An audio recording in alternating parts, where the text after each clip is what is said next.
I was standing there at the gate, watching my husband Frank fumble through his wallet for his boarding pass, when this woman in designer yoga pants and a love t-shirt started laughing at him. Not chuckling, not smiling, full on, head thrown back laughing like she just heard the funniest joke of her life. "Oh my God," she said loud enough for half the gate to hear, "are you seriously trying to use a military ID to get special treatment? What is this, 1975? Nobody cares about that anymore, Grandpa." What she didn't know was that my husband Frank had just returned from his third deployment to Afghanistan. At 62 years old, when most men his age were thinking about retirement, he'd volunteered to train younger soldiers because he couldn't bear the thought of sending kids overseas without proper preparation. What she also didn't know was that the man sitting quietly in the corner, wearing a pilot's uniform and reading a newspaper, had been listening to every word she said. And that's when Captain Rodriguez stood up, walked over to my husband, and said something that made that entitled woman's face go whiter than her overpriced sneakers. Let me back up and tell you how we got to that moment, because the whole story makes what happened next even sweeter. My name is Linda, and I've been married to Frank for 38 years. We're both in our early 60s now, and like a lot of military families, we've spent more time apart than we ever wanted to. Frank's a career Army man, started as an enlisted soldier right out of high school and worked his way up to Master Sergeant over 4 decades of service. Most people assume that when you hit 60, you're done with deployments. You're thinking about hanging up the uniform, maybe taking up fishing or woodworking. But Frank isn't most people. When the Army asked for experienced NCOs to help train the next generation of soldiers heading to Afghanistan, he didn't hesitate. "These kids need someone who knows what they're doing," he told me over coffee one morning. "I can't send them over there without giving them every advantage I can." So at 62 years old, my husband packed his bags and headed to Kandahar for what would be his final deployment. 9 months of training young soldiers, sharing 4 decades of experience, and making sure they came home to their families in one piece. I was proud of him, of course. But I was also scared. Not just because of where he was going, but because we weren't 25 anymore. The heat, the stress, the physical demands, it all takes a bigger toll when you're pushing retirement age. For 9 months, I lived for his phone calls and emails. I marked days off the calendar like a kid counting down to Christmas. I worried about his bad knee, his blood pressure medication, whether he was getting enough sleep. And then, finally, he came home. We were flying from Fort Bragg to Phoenix that Tuesday morning in September. Frank had finished his out processing, we'd said our goodbyes to friends who were like family, and we were heading home to start the next chapter of our lives. After 38 years of military moves and deployments and uncertainty, we were finally going to settle down in the house we'd bought in Arizona and just be a normal married couple. Frank was exhausted, not just tired bone deep, soul deep exhausted in the way that only comes from carrying the weight of responsibility for other people's lives. He'd spent 9 months pouring everything he had into training soldiers, and it had taken everything out of him. We got to the airport early, partly out of military habit and partly because Frank moves a little slower these days. That knee that got banged up in Iraq 15 years ago never quite healed right, and sitting in cramped military transport planes for months hadn't done it any favors. We found seats at gate C-14 and settled in to wait for our flight. Frank pulled out his phone to check messages from some of his former trainees who were now deployed themselves.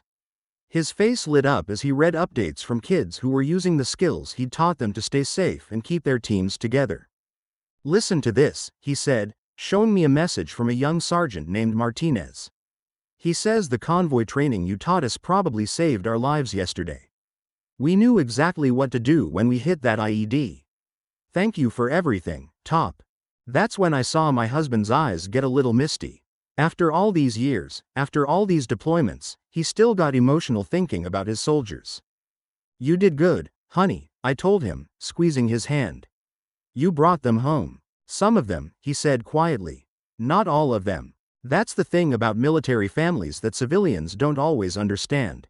Every mission, every deployment, every training exercise, it's all about bringing people home. And when you can't bring them all home, it stays with you forever." We sat there in comfortable silence for a while, watching the usual airport chaos unfold around us. Business travelers rushing between gates, families trying to keep track of kids and luggage, elderly couples like us just trying to navigate a system that seemed designed for people half our age. At 10:00 a.m., the gate agent announced that boarding would begin in 30 minutes. Frank started the slow process of organizing his paperwork: boarding pass, ID, the various documents that come with being a retired military member. That's when I first noticed her. She was probably in her early 40s, blonde highlights that were perfectly styled despite the early morning flight, wearing one of those expensive athleisure outfits that cost more than Frank's monthly retired pay. She had that particular brand of confidence that comes from never having been told no in any meaningful way. She was on her phone, talking loudly enough that everyone within 20 feet could hear her conversation. "I know, right?" she was saying. "Like, why do airlines even let military people board early anymore? It's so outdated. We all pay the same price for tickets." Frank glanced up from his paperwork, but didn't say anything. After 4 decades in the army, he'd learned to pick his battles. "Exactly," she continued, "and half of them are probably just pretending anyway. How hard is it to get a fake military ID these days? I bet most of them never even saw combat." That's when I felt Frank's hand tighten around mine. Still, he kept his mouth shut. But I could see the muscle in his jaw working, the way it always did when he was holding back words that needed to be said. The woman was really warming up to her topic now. "I mean, seriously, what have they actually done lately? It's not like we're in a real war or anything. They're just playing soldier overseas and expecting everyone to thank them for it." I watched my husband's face change. The exhaustion was still there, but now it was mixed with something else. Hurt, maybe, or disappointment. The look of someone who'd given everything he had to serve his country, only to have a stranger dismiss it as playing soldier. "Frank," I whispered, "let it go. She's not worth it." He nodded and went back to organizing his papers. But I could tell he was struggling.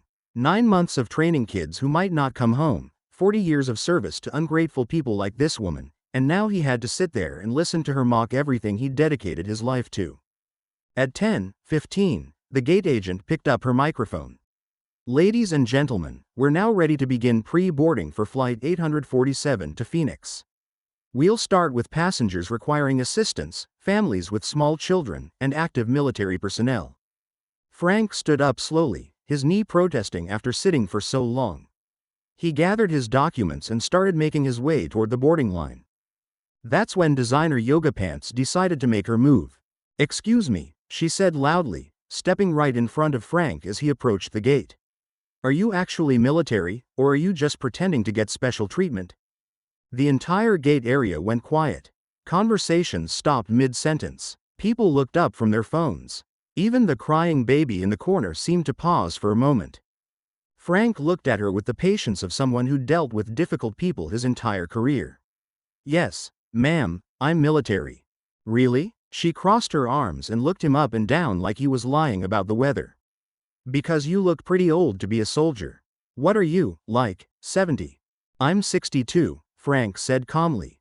"And I'm a master sergeant in the United States Army." That's when she started laughing. Not the polite laughter of someone who'd made a mistake, but the cruel laughter of someone who thought she'd caught someone in a lie. "Oh, that's rich," she said, loud enough for everyone to hear. "A 62-year-old master sergeant. Right, and I'm the Queen of England." Frank reached for his wallet to show his military ID, and that's when she really went off the rails. "Oh my God, are you seriously trying to use a military ID to get special treatment? What is this, 1975? Nobody cares about that anymore, Grandpa. We all paid for our tickets, so we should all board at the same time." I felt my own temper starting to rise, but Frank just stood there, holding his military ID, looking at this woman like she was a puzzle he couldn't quite solve. "Ma'am," he said quietly, "I've served my country for 40 years, including 3 combat deployments. I just got back from Afghanistan 9 months ago, where I was training soldiers half my age to stay alive in a war zone. I'm not asking for special treatment. I'm just following the airline's boarding procedures." Designer yoga pants rolled her eyes dramatically. "Afghanistan, please. Everyone knows that's not even a real deployment anymore. You probably sat in an air-conditioned office the whole time, pushing papers and pretending to be important." The silence that followed was the kind of silence that comes right before a thunderstorm. I could see other passengers starting to get uncomfortable, shooting disapproving looks at this woman who was publicly humiliating a veteran. But Frank just nodded politely, like he was dealing with a difficult trainee who hadn't learned better yet. "I understand your frustration, ma'am," he said, "but I'm going to board now, if that's okay with you." "No, it's not okay with me," she snapped. "I've been traveling for work since 5 this morning, and I'm not going to stand here while some old man pretends to be a war hero just to cut in line." That's when I stepped in. "That old man," I said, my voice shaking with controlled anger, "just spent 9 months in Afghanistan training soldiers who are young enough to be his grandchildren. He volunteered for that deployment when he could have been sitting at home enjoying his retirement. So maybe you should show a little respect." She turned on me like a snake. "Oh, how convenient. The wife shows up to defend her husband's stolen valor. Did you two plan this little performance together?" Stolen valor. The words hit Frank like a physical blow. I saw him actually step back, like she'd slapped him across the face. In 40 years of military service, through 3 combat deployments, through promotions and demotions and everything in between, no one had ever questioned my husband's service. No one had ever suggested he was lying about who he was or what he'd done. And this entitled woman in her designer workout clothes had just accused him of stolen valor in front of a gate full of strangers. That's when I noticed the man in the pilot's uniform who'd been sitting quietly in the corner, reading his newspaper. He was watching the entire scene unfold with the kind of intense attention that comes from years of military training. His newspaper was folded neatly in his lap, his hands were perfectly still, and his eyes were locked on my husband and the woman who was humiliating him. And then Captain Rodriguez stood up. Captain Rodriguez was probably in his late 50s, with the kind of bearing that comes from years of command responsibility. He was tall, with graying hair and the sort of quiet confidence that makes people stop talking when he enters a room. He walked over to where Frank was standing, still holding his military ID, still trying to process being accused of stolen valor by a complete stranger. "Excuse me," the captain said, his voice carrying the authority of someone used to being heard. "Is there a problem here?" Designer yoga pants immediately switched into what I can only describe as flirtation mode. Her whole demeanor changed, shoulders back, smile on, voice suddenly sweet as honey. "Oh, thank goodness, someone in authority," she gushed. "This man is trying to board early by pretending to be military, and when I questioned him about it, his wife started attacking me. I just think everyone should follow the same rules, you know?" Captain Rodriguez looked at Frank, then at the military ID still in his hand, then back at the woman. "Ma'am," he said carefully, "are you suggesting that this gentleman is not actually military?" "I'm saying he's way too old to be active duty, and I think he's trying to scam the system," she said, her voice getting louder again.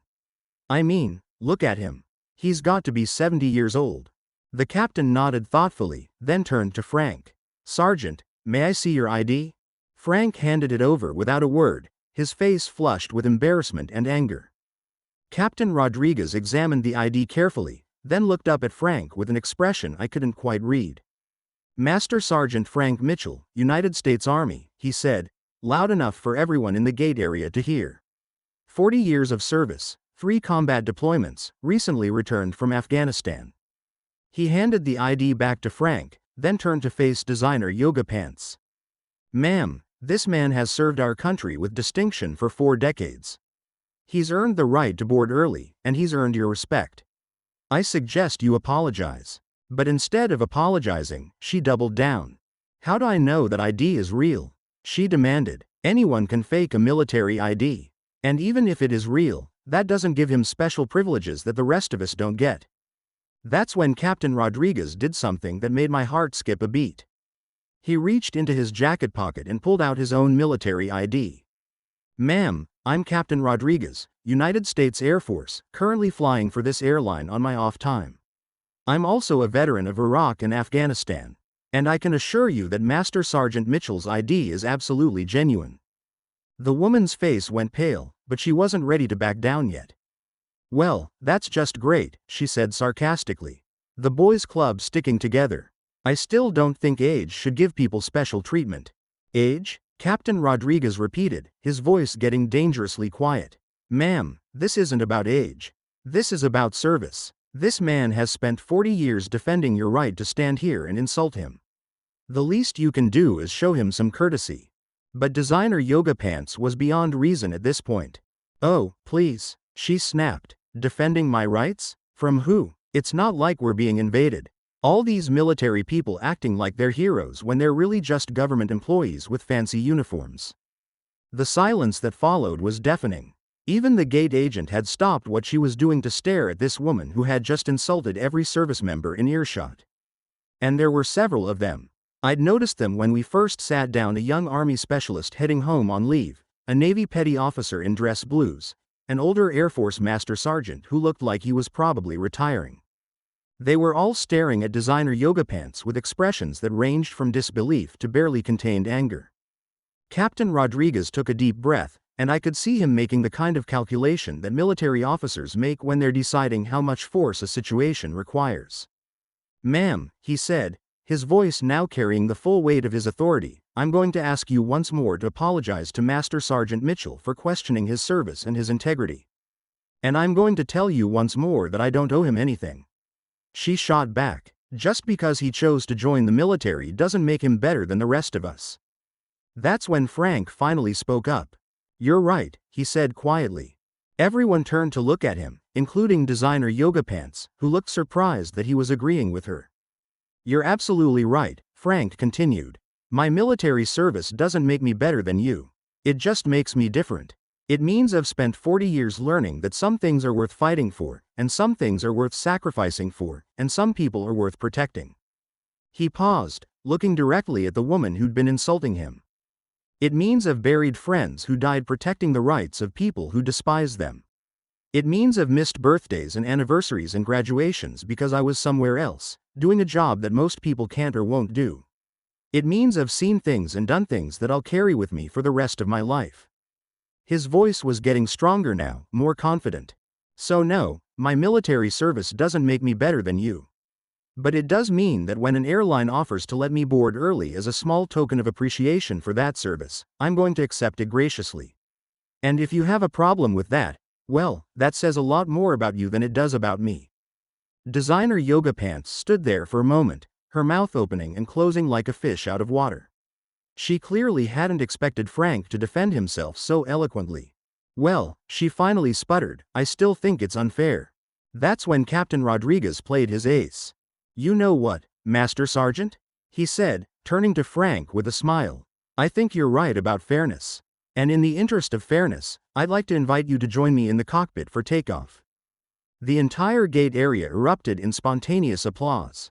The young Army specialist started whooping. The Navy petty officer gave a sharp whistle. Even some of the civilian passengers were clapping and cheering. Designer yoga pants looked around in shock, as if she couldn't believe that everyone was taking Frank's side over hers. "You can't be serious," she said to Captain Rodriguez. "You're going to let him in the cockpit just because he was in the military?" "No, ma'am," the captain replied with a smile that was all teeth and no warmth. "I'm going to let him in the cockpit because he's earned it. 40 years of service, 3 combat deployments, and a lifetime of sacrifice for his country. That's what earns respect." He turned back to Frank.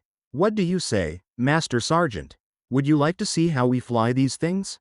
Frank's face lit up like a kid on Christmas morning. "Are you serious, Captain?" "Dead serious. It would be my honor." And that's when designer yoga pants made her biggest mistake of the day. "This is discrimination," she shrieked. "You can't treat people differently just because they were in the military. I'm going to report this to the airline. I'm going to sue."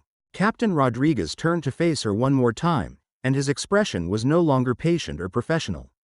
It was the expression of a military officer who had reached the absolute limit of his tolerance. "Ma'am," he said in a voice that could cut glass, "you have spent the last 15 minutes publicly insulting a decorated veteran, questioning his integrity, and accusing him of stolen valor. You have shown complete disrespect for his service and sacrifice. And now you want to complain about discrimination?" He paused, letting that sink in. "Let me explain something to you. Master Sergeant Mitchell has earned every courtesy that's extended to him. He's paid for it with 40 years of his life, 3 combat deployments, and service to a country that clearly doesn't deserve him. If you think that's unfair, then I suggest you find a different airline." The gate agent, who had been watching this entire drama unfold, stepped forward with her microphone. Ladies and gentlemen, we're ready to begin boarding flight 847 to Phoenix. We'll start with our VIP passenger, Master Sergeant Mitchell, who will be joining Captain Rodriguez in the cockpit for takeoff. The applause was even louder this time. People were standing up, cheering, taking pictures with their phones. Frank looked overwhelmed by the attention, but he was smiling for the first time since this whole ordeal began. As we gathered our bags to head toward the gate, Designer Yoga Pants made one last desperate attempt to regain some control of the situation. "This is outrageous," she yelled. "I'm a platinum frequent flyer with this airline. I demand to speak to a supervisor." The gate agent looked at her calmly. "Ma'am, I am the supervisor for this gate. And based on your behavior toward our military passengers, I'm going to need to see some identification to verify that you're actually booked on this flight." Designer Yoga Pants fumbled for her phone, presumably to show her boarding pass, but her hands were shaking so badly she could barely hold it. You can't," she stammered. "Take your time," the gate agent said with a sweet smile. "We'll wait." But Captain Rodriguez had other plans. "Actually," he said, checking his watch, "we need to get going if we want to make our departure time. Master Sergeant, are you ready for your cockpit tour?" Frank looked at me with an expression of pure joy mixed with disbelief. "Linda, can you believe this is happening?" I squeezed his hand and smiled. "After 40 years of service, it's about time someone treated you like the hero you are." As we walked toward the gate, leaving Designer Yoga Pants still fumbling with her phone, I heard Captain Rodriguez say something to Frank that made my heart swell with pride. "Master Sergeant, I want you to know that what you did over there training those young soldiers, that's the most important job in the military. You probably saved more lives in those 9 months than most people save in a lifetime." Frank's eyes got misty again. "Thank you, Captain. That means more than you know." "No," Captain Rodriguez replied, "thank you. For everything." And that's when I knew this wasn't just about a cockpit tour or sticking it to an entitled passenger. This was about recognition, respect, a moment when someone who had given everything for his country finally got the acknowledgement he deserved. But the best part? We hadn't even taken off yet. As we walked down the jet bridge, Frank kept shaking his head in disbelief. "I can't believe this is really happening," he whispered to me. "In 40 years of service, I've never been invited to sit in a cockpit." "Well, you deserve it," I told him. And more. Captain Rodriguez was walking ahead of us, chatting with the flight attendant about the VIP treatment they were planning for Frank. I could hear him explaining the situation, how Frank had been insulted and accused of stolen valor, and how he wanted to make sure the rest of the flight made up for that awful experience. When we got to the plane, the flight attendant, a woman named Sarah who looked like she'd been doing this job for 20 years, greeted Frank with a huge smile. "Master Sergeant Mitchell, we are so honored to have you flying with us today. Captain Rodriguez told us about your service, and we want to make sure this flight is special for you." She led us to the front of the plane, where she'd saved Frank an aisle seat in first class. "But I didn't pay for first class," Frank protested. "It's our pleasure," Sarah replied. "Thank you for your service." Frank looked at me with tears in his eyes. "Linda, this is incredible. You haven't seen anything yet," Captain Rodriguez said with a grin. "Ready for that cockpit tour?" I watched my husband disappear into the cockpit, and through the open door, I could see Captain Rodriguez introducing him to the co-pilot, showing him the controls, explaining how everything worked. Frank was asking questions like a curious kid, his face lit up with genuine fascination. Meanwhile, the other passengers were boarding, and I couldn't help but notice the looks of respect and appreciation Frank was getting. The young Army specialist stopped to shake his hand. The Navy petty officer saluted him. Even civilian passengers were nodding and smiling, clearly having heard about what had happened at the gate. And then Designer Yoga Pants boarded the plane. She looked absolutely miserable. Her perfect hair was now slightly disheveled, her designer outfit was wrinkled, and she had the expression of someone who just realized she'd made a terrible mistake. She walked past first class, where I was sitting in Frank's upgraded seat, and I saw her eyes widen when she realized that the man she'd insulted was now being treated like royalty. She continued toward the back of the plane, dragging her expensive luggage and muttering under her breath. I heard her trying to convince the flight attendant that there had been some mistake with her seat assignment, but Sarah politely but firmly directed her to the very last row of the plane. "But I always sit in the front," I heard her protest. "I'm sorry, ma'am, But that's your assigned seat, Sarah replied. We had to make some adjustments to accommodate our VIP passengers. About 10 minutes later, Frank emerged from the cockpit with the biggest smile I'd seen on his face in months. Linda, you're not going to believe this, he said, settling into the first-class seat next to me. Captain Rodriguez is going to let me stay in the cockpit for takeoff. He said it's the least he can do for a fellow veteran. That's wonderful, honey, I said, squeezing his hand. You deserve every bit of this. I just can't get over how things turned out, he mused. That woman was so awful to me, and now look what's happening. It's like karma in real time. Speaking of karma, the flight attendant came over to us with a tray of champagne. Compliments of the captain, she said with a wink. He wanted to make sure you had something to celebrate with. As Frank sipped his champagne, I could see him starting to relax for the first time since we'd left Fort Bragg. The stress of deployment, the humiliation at the gate, all of it was melting away as he realized he was surrounded by people who valued and respected his service. You know what the best part is? He said quietly. What's that? That woman thought she could diminish what I've done, what I've given. But all she did was create an opportunity for good people to show appreciation. She tried to make me feel small, and instead, I've never felt more honored. Just then, Captain Rodriguez's voice came over the intercom. Ladies and gentlemen, this is your captain speaking. Before we begin our taxi for takeoff, I wanted to take a moment to recognize a very special passenger flying with us today. Frank's face turned red. Oh no, he's not going to. Master Sergeant Frank Mitchell is traveling with us today after completing his third deployment to Afghanistan, where he spent 9 months training young soldiers and preparing them for combat. At 62 years old, when he could have been enjoying retirement, he chose to volunteer for this deployment because he couldn't bear the thought of sending kids overseas without the best training possible. The entire plane erupted in applause. I saw passengers turning around to look at Frank, smiling and clapping. Even the flight attendants were applauding. Master Sergeant Mitchell represents the very best of American military service, selfless, dedicated, and committed to bringing our young people home safely. It's my honor to have him join me in the cockpit for takeoff, and I know I speak for the entire crew when I say thank you for your service, Master Sergeant. The applause continued for what felt like 5 minutes. Frank was completely overwhelmed, waving to passengers and trying to process the fact that an entire airplane full of people was giving him a standing ovation. I looked back toward the rear of the plane and saw designer yoga pants slumped in her seat, looking like she wanted to disappear into the upholstery. A few passengers near her were shooting disapproving looks in her direction. Clearly, word of her behavior at the gate had spread throughout the plane. As the applause died down, Captain Rodriguez appeared at our seats. Ready for the real show, Master Sergeant? Frank stood up, straightened his shoulders, and for a moment I saw the confident, capable soldier who had led men in combat and trained countless young people to defend their country. Ready, Captain. Then let's go fly this thing. I watched my husband disappear into the cockpit again, and I have to admit, I got a little emotional thinking about how this day had started versus how it was turning out.